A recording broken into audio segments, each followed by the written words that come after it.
we hack the code and flip the tag. Where cliches come to retire. Drop that beat, turn down to fire. Say what's real, make fears take a seat. Unconventional wisdom, dancing on your feet. Hey. Hello, and welcome to Unconventional Wisdom, about conventional wisdom. I'm your host, Kim Miller-Hershon. I am so excited to talk to Chad Van Horn today, and you are going to be excited too. So let me tell you a little bit about Chad, and then we will get into it. So he's the founding attorney of Van Horn Law Group, and he is in a Florida-based bankruptcy and debt relief firm, or that's what he's created. He launched it in 2009, so he's been around the block. He's helped thousands of individuals, families, and business owners navigate financial distress and rebuild their futures. He's a certified specialist in consumer and bankruptcy and business bankruptcy. He focuses on Chapter 7, Chapter 11, and complex debt restructuring. He's known for breaking down complicated financial and legal issues into practical, real-world guidance. And Chad, welcome. Kim, the day is finally here. I am so excited to be here with you. This is going to be a lot of fun. This is going to be fun. And if you're listening on audio and you can't see us, just know that this was not planned, but we actually match. We're very well coordinated today.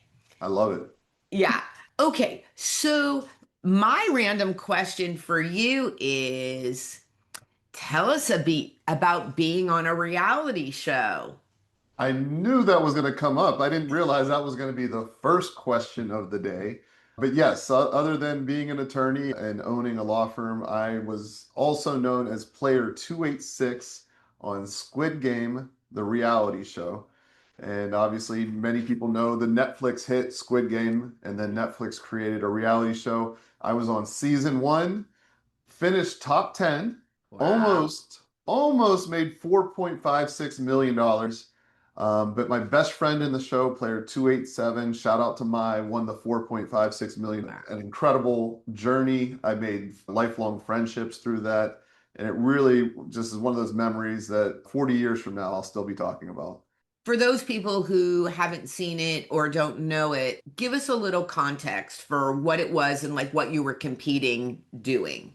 Yeah, so 456 people, the information's all out there now, flew to London to compete against each other. And they were all kids' games that we had to play. And we were all put in a dormitory where we had bunk beds, and it reminded me of my college days, but actually worse because the food was worse.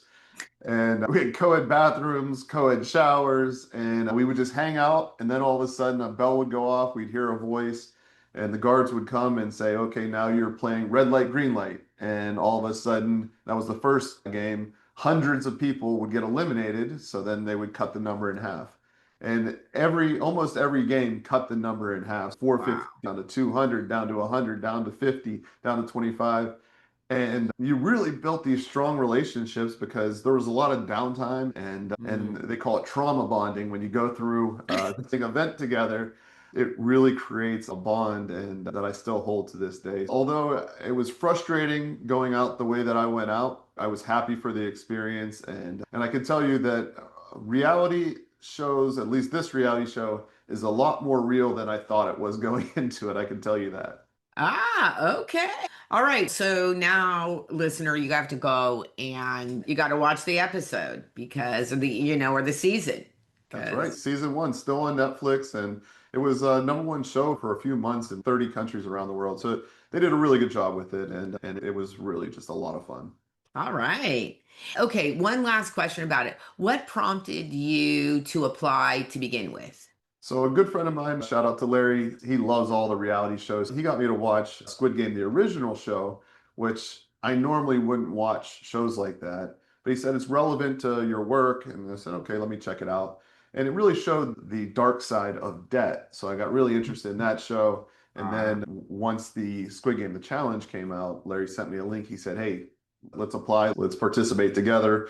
We both sent a 1 minute video in. I got a call the next day saying, we're interested in having you on the show. I thought it was Larry or somebody playing a joke on me, but it was real. And I still remember I asked them why. And I was actually the only attorney that they casted. And when I went over there, I don't think they had high hopes for me because I remember in the first game, they didn't give me a microphone because they only had a certain number of microphones.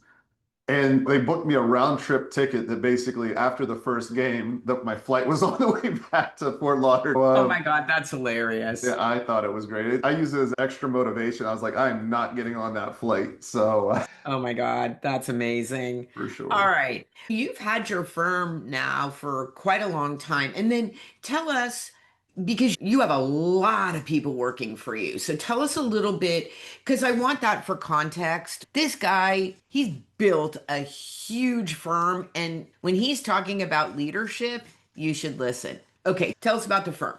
Yes, I founded Van Horn Law Group about 15 years ago. I remember it was just me, Martha, who was my secretary at the time. She had no legal experience. I had no legal experience. So we figured it out together. Fortunately, we brought on Jay and Milagros, who those three are still with me. They've been with me in 16 years now. So we're just celebrating that. And that was my core group.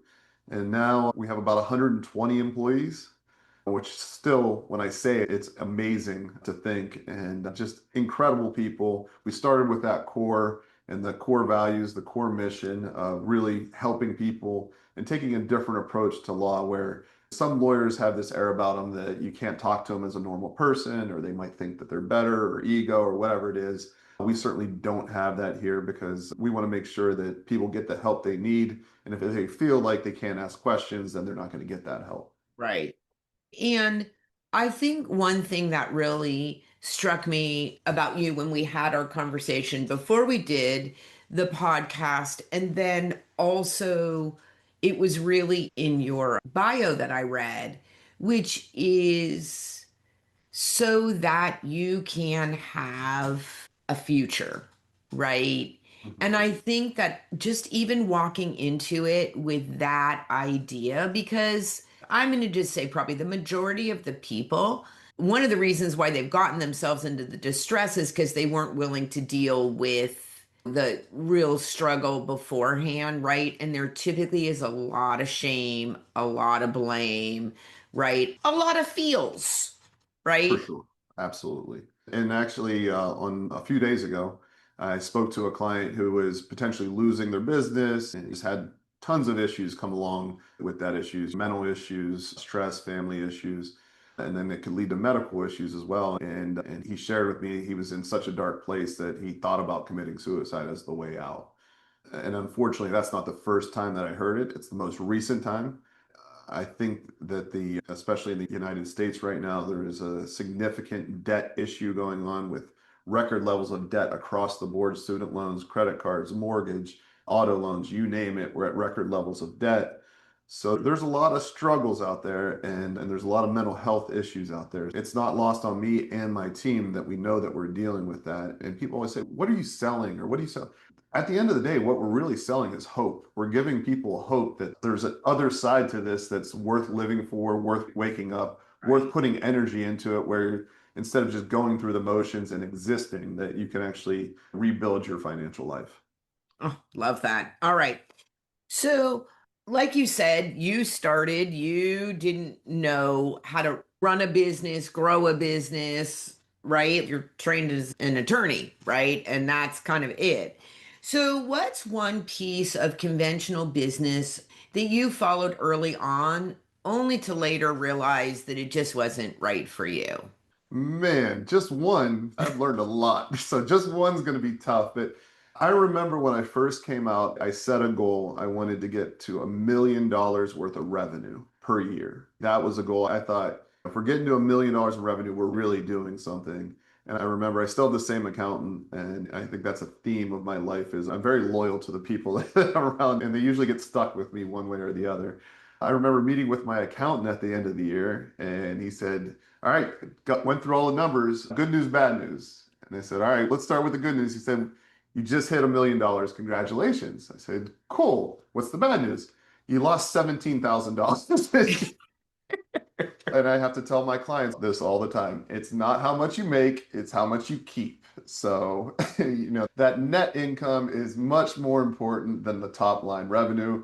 For small businesses, for the Amazons and the other companies that can just absorb losses with a long-term plan, that might be a different strategy. But for small business owners, that bottom line number, that net number is the one that you want to concentrate in. That's right. So I went through all my expenses with the accountant to see where we can cut some of those expenses so that we can be profitable the next year. And I can report that fortunately we went in a better direction thereafter. Yeah. That is such an interesting experience, right? And also, it just depends on what your business model is, right? To understand how much you can keep, or even like how much you can pay yourself, right? I certainly have the experience. I have a group coaching group for like really badass business owners, and it's shocking. They all in revenue bring in about the same amount of revenue, and what they actually, even just in salary, what they pay themselves is just so incredibly different, right? Like some people, one person pays themselves $80,000. One person's income is over $1 million, right? Wow. Wow. Yeah. Yeah, And it, not vastly different top line revenue. and there's so many different ways to run a successful business, That's and right. there's so many different versions of it. That's why every once in a while I reminisce when it was just three or four of us working together, where you don't have to have all these systems in place and have all these meetings and everything, because we all knew what everybody was working on because it was just us. We'd all go to Right. lunch together. We'd shut the office down for an hour. So it's a very different operation Yeah. when you expand like this. Now we're open 6 days a week and we have rotating schedules. And then we had to get all the benefits, the medical benefits, which all of this is growth and it's good things. But I remember at the beginning, we didn't have any of this in place. And I think that's true, right? And I think as an entrepreneur, one decision that you always have to make is what is the best growth plan for me and for who I am, right? And I think we also make, I think, the mistake sometimes of feeling like what you said is we just need to hit a number, right? Somehow that's what success looks like, right? Hitting a Yeah. certain number in revenue. Yeah, and it really is silly. And it's always good to have goals. It's always good to have Absolutely. strategies. But I think, and I fell into this trap as well, as a founder, as you grow the company, you need to change your role. And I love the growth stage where the chase, where you're really getting after it. And it's just very different when you're one of the largest filers or the largest company in your industry versus when you're smaller and you can celebrate every little victory. You get to the point where you're here where it's more, you're worried about more things, it feels like, than it is celebrating those small victories. And I'm one of those people, I don't love meetings. And I try to limit my meetings to 15 minutes. And if you can't get it organized in 15 minutes, then you're not organized enough. So you got to go get prepared and come in, because these hour, 2 hour meetings, my eyes will glaze over. And now that we're broken into departments, I have to meet with these departments, and some of these meetings have to run a little longer, especially because there's larger teams involved. And I love jumping in. I love the training aspect and working alongside my team, but it's just a very different role than what I used to do. Right. And I feel Right. like that's a hard transition for a lot of CEOs. I would agree 100%. You know what's interesting is that's exactly those year-long coaching programs that I do, that inflection point, that's exactly the problems that we're solving. Because, like you said, making that transition, changing your role, you're basically giving yourself a different job description as a founder and as a leader. And I think the other really interesting thing is if you don't do it, then you've just given yourself a very high paying job versus having an enterprise, right? Yeah, absolutely. And it's moving from being an operator to a business owner. That's right. And it was my goal, and it still is my goal for this company to be able to operate with or without me. I hope That's it right. operates a little better with me, but that's when you really have a company. And I have so many incredible people that I work with every day that really anything that needs to be done, we have quality people that can do it, even if I wasn't here. So that's my long-term goal is to Right. have this be a legacy organization that can run without me. And we're almost there. We're getting there. I love it. I love it. All right. This is actually a perfect question for this moment in time, which is so based on what you said, I am sure everybody's like, oh my God, Chad is like a rock star, right? He's got it all figured out, right? So here's the question for you. What's one thing that people assume that you have figured out, right? They look at you on the outside and they're like, oh, he's got this nailed. And on the inside, you still struggle with it. Oh man, that's a great question. And I certainly do not have everything figured out. And I think that is the biggest misconception is that somehow I know more than somebody else or I know everything. And I'm worried quite often about the things that I don't know. And I'm concerned about missteps. And I'm trying to do my research. I talk to people, but you keep moving forward. And I think that's the biggest, most important thing for every CEO is you're going to make mistakes. And I wish I've been practicing now for 17 years. I wish I'd have it all figured out by now. And it's far from the truth. I'm learning things new every day. And especially like we talked about earlier, it's a new organization from what it was 17 years ago. And things are Right. always changing. So I'm making mistakes all the time. The key is whenever you make a mistake, learn from it and continue to move forward and try not to make those major mistakes that are really setting you back. But I feel like too many leaders sometimes will just get paralyzed and do nothing. And I push my team. That's the worst thing you can do. Let's make a decision, move forward with it, and then we'll learn from that decision. Hopefully, it's the right decision. And then we'll learn from it one way or the other, and then we'll know the path forward. So that's the biggest misconception is that I have it all figured out because I am far from it. But fortunately, I have a great team around me that with us, we're always moving forward. And I do want to emphasize here having a great team does not happen by chance, right? No, you have to build the right team. And those are going back to mistakes I made. I used to hate firing people. That was like the worst. I wouldn't even want to come into the office that Friday. And even if the person completely deserved it, I hated it. And especially I hated it whenever it was a good person, just not the right fit. Right. But then I read some different leadership books and books from different CEOs. And I truly believe now that it's one of the best things that you can do, not only for your team, but for the individual you're letting go as That's right. well. Because if they're in the wrong role and it's just not a good fit for them, they need to move on and find what would be a good fit because Right. there's no growth in a situation like that. So That's right. I still don't love it, but at least I've come to terms with it in a very different way. Where back when I first started, it was a complete negative. Now I see it as growth and really protecting my team and getting the right people in place. And I used to be extremely slow to hire. Even if we would have needs, I would say, I'll just work harder or we'll just stretch out the hours or whatever it is.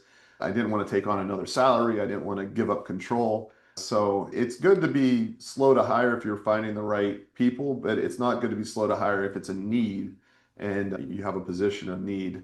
So you got to make sure that you find the right people, cultivate that culture, and then keep the people that create that culture as long as you can, because Right. it's always fun talking about the good old days whenever you have people that have been with you through this entire journey.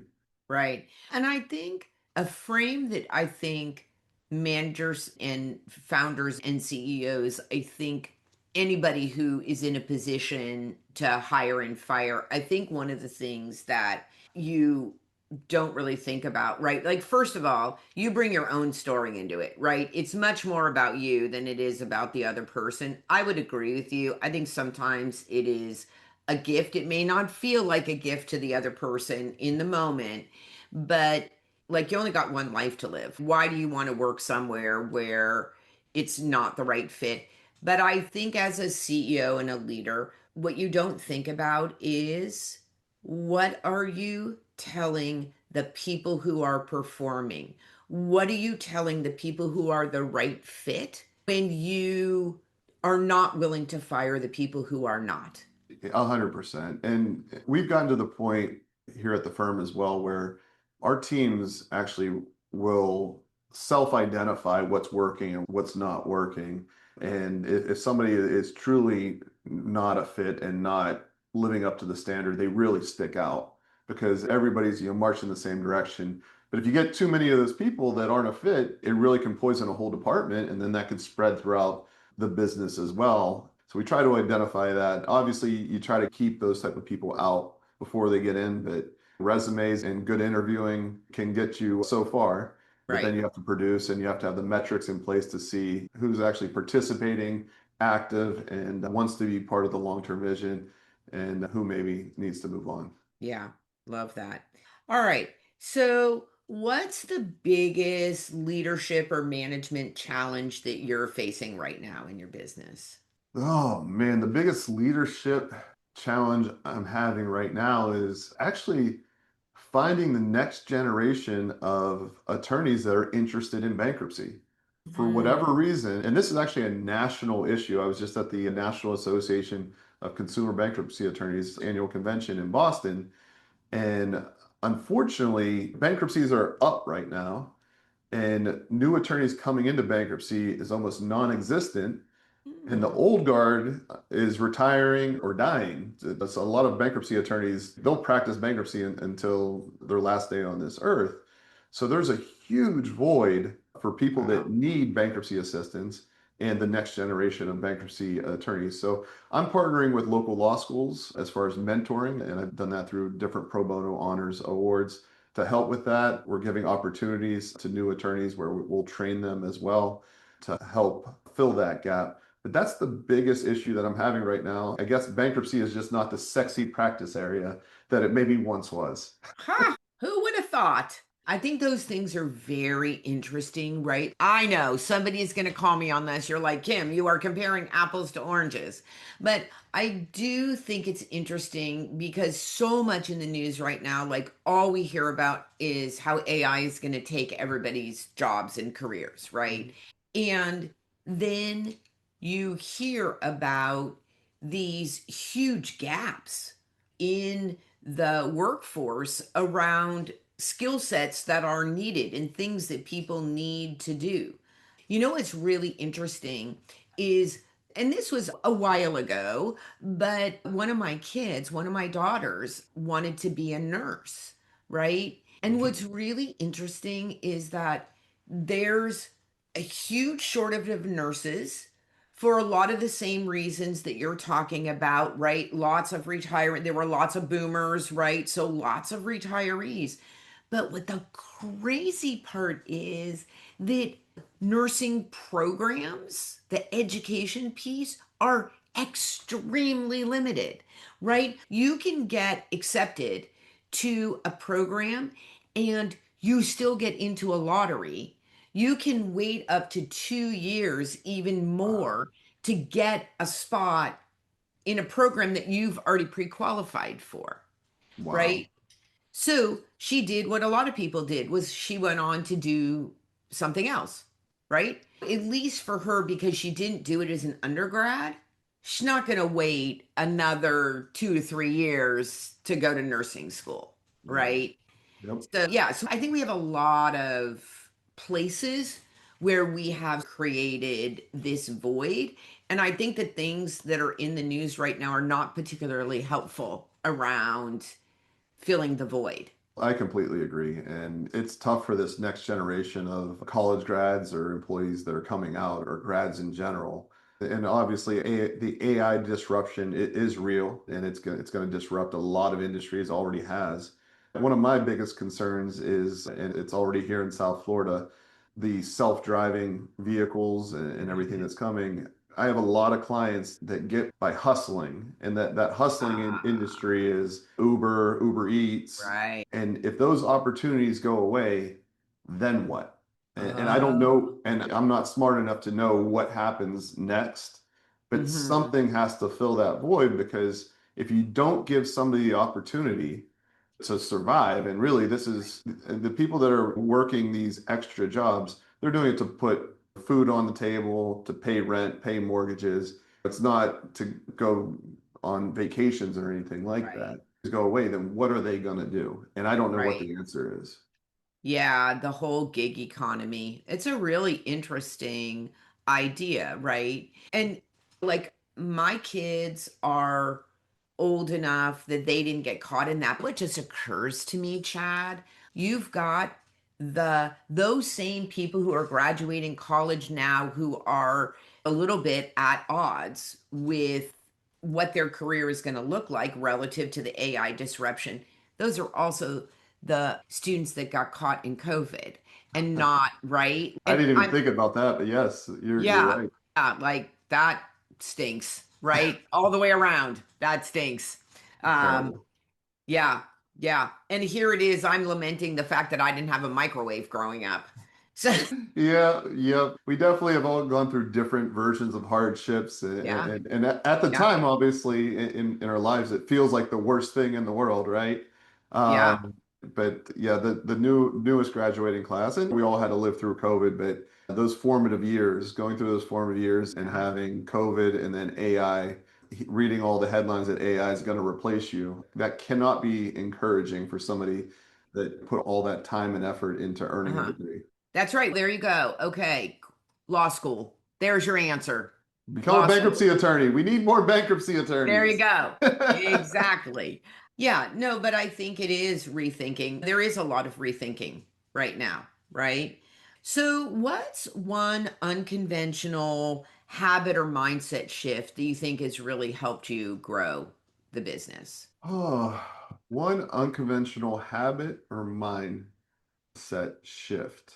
I actually, this goes back to the beginning. I always wanted to compare my business to the most successful businesses in the world, not the most successful law firms. Because law firms, honestly, just pure entrepreneurial ventures probably aren't the best. You're not going to get the best rate of return. You're not Right. going to ramp it up. It's not going to end up going public or anything like that. Right. But but there are still things that you can learn from the best businesses in the world, how they're run, that you can implement in your law firm. And I feel like historically, and this has changed over the years, that law firms would only look to how other law firms have done it in the past, and this is how we've always done things. And I would always question that. Do Mhm. we need to still do that now, and why? And some of the answers were yes, because we have an ethical duty to do this, and that certainly checks out. But Mhm. others were like, no. And when I first became an attorney, I was the first law firm to be on Google Workspace. And Oh, yeah, and I remember an attorney back then said, "What about the paper calendar?" I said, "No, we have a Google calendar." He said, "What if Google goes away?" I said, "That's probably World War III or something. If Google goes away, I think we have bigger issues than the calendar that we have to worry about." So I remember he would print out the calendar every morning just in case yeah. Google went away. Oh So my God. and we were doing some different things that were new to the legal industry, and we've always tried to keep our eye on what the future looks like within the industry because Right. it's changed a whole bunch in the last 2 decades, and I'm sure it's going to look extremely different 2 decades from now as well. Always look into the future and don't get stuck in your industry. And I think that's for all industries. You don't just Right. look in your industry because maybe there's a flaw in your industry. And you won't find the answer if you just look within there. You got to look outside. What are other industries and other industry leaders? What are they doing? Right. It's so interesting that you said that because for a lot of years, I would, for lack of a better word, pitch law firm owners on coaching services, right? For the longest time, it doesn't happen anymore, but for the longest time, I would get, how many law firms have you worked with? Do you specialize in law firms? Are you a lawyer turned coach? And if you're not, then you are uniquely unqualified to help unicorns like us. We don't like outsiders. No, We even have a card. We have a bar card that says we are part of a special organization. there you go. Exactly. So, and what's so funny is for me, because I always like, listen, best business practices are still best business practices. You may see yourself as a lawyer, but you are running a business, number one. Number two is that people are people and people manage and make the same mistakes across all industries, right? And as a matter of fact, and I might have told this story on the podcast before, but one of my favorite stories to tell is having actually, she's a partner at a national firm. Okay. So she didn't own the firm, but she's a partner, right? She came to session one day and she's my associate. I was like, just, you know how you just said, how are you? How are you today? She's like, I'm tired. Okay. Why are you tired? Because my associate had something that she needed to prepare for me. It wasn't done correctly, right? And I had to stay up till 3 o'clock in the morning redoing it, blah, blah, blah, blah, blah, right? Okay. And what's so funny is, and she could have just gone on about this associate and how she didn't do what she was supposed to do. And all I can think of is, let me think about that for a second. That's a management error, right? If you get to deadline and something that somebody was supposed to do for you is not done properly, that's your problem. They didn't create that problem. You created it, right? But here's the thing. I don't need to be an attorney to be able to diagnose that. For sure. And attorneys, we're trained and taught to think differently. And that is extremely beneficial in many cases. But as far as being a business owner, sometimes that works against us.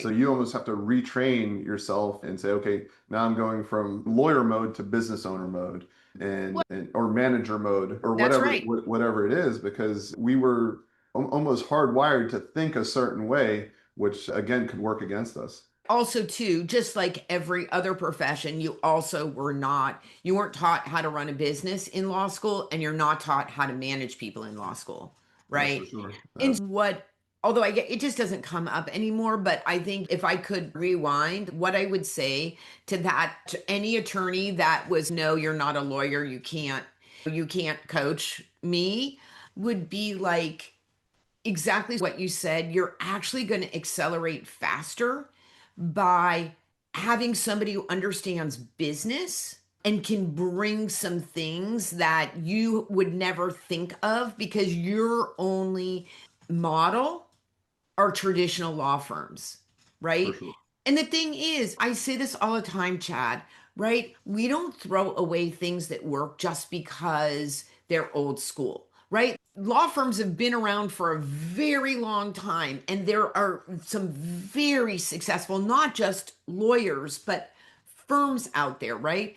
So we don't need to change things in any business just to be contrary or just to say that we're innovative. You should absolutely use the things that work.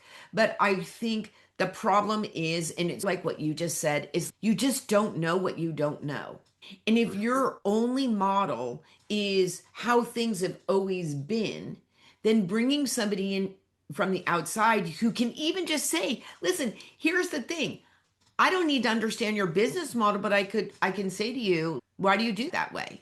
Absolutely. And I love being able to reevaluate and just look at different parts of the business. And like I said earlier, the worst thing you can say is if your answer is, we've always done it that way, and that's the only answer that you have, then maybe you should at least look into it. And maybe it still is working and it's the best way to do it, but you should have a better answer than that. That's right. Yeah, I love that. Absolutely. All right. So I just have one last question for you, and it's a two-parter. Okay. So again, you've grown this to be a very big firm, right? Especially as a managing partner and owner, right? So if you are going to feel imposter syndrome in this version of Chad, where might that come up for you? And if it does, how do you get yourself moving forward again? I've actually talked to my wife and other people about this, and I do have to realize it is a big company now, right? And I still drive my Vespa to work every day. I don't own a car. I hang out with my staff. I'm just one of the local people. I love meeting with my clients. And sometimes people are like, oh, you're the CEO of this company or you have this big company. And I just don't see it that way. I'm still just the same attorney that started the firm years ago. Yeah. And I think that I'm approachable to everybody at the firm. Some people told me that I'm intimidating, but I don't think I am that way. Maybe I have a look every once in a while. So I always want to be that person, though, that is approachable, I have no interest in growing a business or growing the firm for the sake of my ego, Right. being the largest bankruptcy firm or anything like that. It's really having the biggest impact on individuals. And that's our core mission, individuals, small business owners, helping them navigate these financial issues. And we stay grounded to that. And I have to do different functions now that I don't necessarily always enjoy. My favorite is speaking to the clients. I love doing that. And where the imposter syndrome comes in is where I have to do the more CEO of a big company type role, which I'm still fully not comfortable with. And I'm learning, and Mhm. I'm learning every day on how to deal with different issues and growing the firm. And that's the scariest thing, something you talked about earlier. It's not knowing what you don't know. And Yeah. I'm a first generation lawyer in my family as well. So I didn't really have the mentorship that maybe other lawyers do coming into it. Fortunately, have some great judges, great professors, tons of friends that really I could lean on and learn from them. But that's the scariest thing. And as you grow, we file hundreds of cases per month. And if you make small mistakes in those cases, it's not just one mistake, it could be 200 mistakes because that one mistake is replicated 200 times. So that's a scary thing for me. Yeah. Yeah. And yet you stay humble, you stay in learning mode. And I think it's an interesting dance, right? But I will tell you, the people at your firm need to look at you and see a leader, right? There's humble, and then there's who's in charge here, For sure. right? And so Absolutely. it's a really interesting, I think, dance. Yeah, and to give just a very basic example, last Friday, one of our all-star interns, law clerks, got accepted to law school in Chicago, and it was her last day, so everybody wanted to go out for happy hour to celebrate that. Back in the day, when we were a much smaller firm, I would have gone to the happy hour and I probably would have closed down the happy hour and we would have had a great time. This time I go, I'm there for an hour. You open a tab, you have a drink for everybody, you talk, you give them a hug, thank them, and let them know they're part of the family. But you're certainly not there till the end imparting because it's just a different organization. And Right. instead of having multiple drinks, you have that one drink with them and a celebratory drink. And you just learn those things over the years because people are watching. Absolutely. And there certainly was a transition period there where I just assumed everybody that was coming on was like Martha J. Milagros, where they knew me, they knew what I was about. And the truth is, we didn't have that background relationship yet. So if they see me a certain way or act a certain way, Mhm. they might think that's the person that I am because Right. they just don't know me that yet. They don't have the full Right. background on who I am. So you Yeah. really got to cultivate and build those relationships. Yeah, we could do a whole episode just on sort of that and attorneys and alcoholism, right? And mental illness and what the responsibility of the firm is, right? Because a lot of those things don't happen outside of what the culture of the firm is, right? But that's a conversation for another day. But it's a problem, right? We're really big on culture here and making sure that our team doesn't get burnt out. There's in some larger firms, I know that they really push their attorneys to have, 2,000, 2,500 billable hours, which I don't even know how that's possible because again, you're gonna burn out eventually. As Yeah. humans, we need sleep. So I try to be reasonable with my team and I really communicate with them. And if I notice something's off with them, I bring them in, I take them to lunch, and we get to the Hmm. bottom of it because I want to build those long-term relationships. And I think that's how any great organization comes to be, whether it be a Fortune 500 company, an athletic team. You want that consistency where Yeah. you have that team mentality where we all can have each other's back and you really know what the other people are doing. And the only way to do that is to make sure that your people are taken care of. So I give a big shout out to Martha, who's my office manager, who's been with me for a long time on getting the benefits in place where when we were at a point where I was like, man, this is going to be expensive looking at the numbers, but it's important that you take care of your people. Right. Right. Right. Right. Well, Chad, this has been an amazing conversation. I think super helpful, super informative.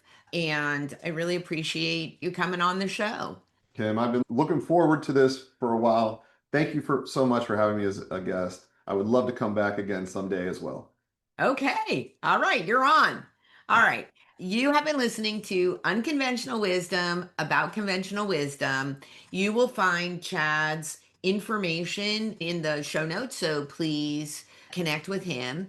And for me, I would love you to do two things. One is I would love you to subscribe if you love listening to this conversation. And the second thing is I put out a newsletter once a week, and a lot of like what Chad and I talked about, it's got one thing, one tip, and one action item so that you can actually put some of these good leadership and management practices into place.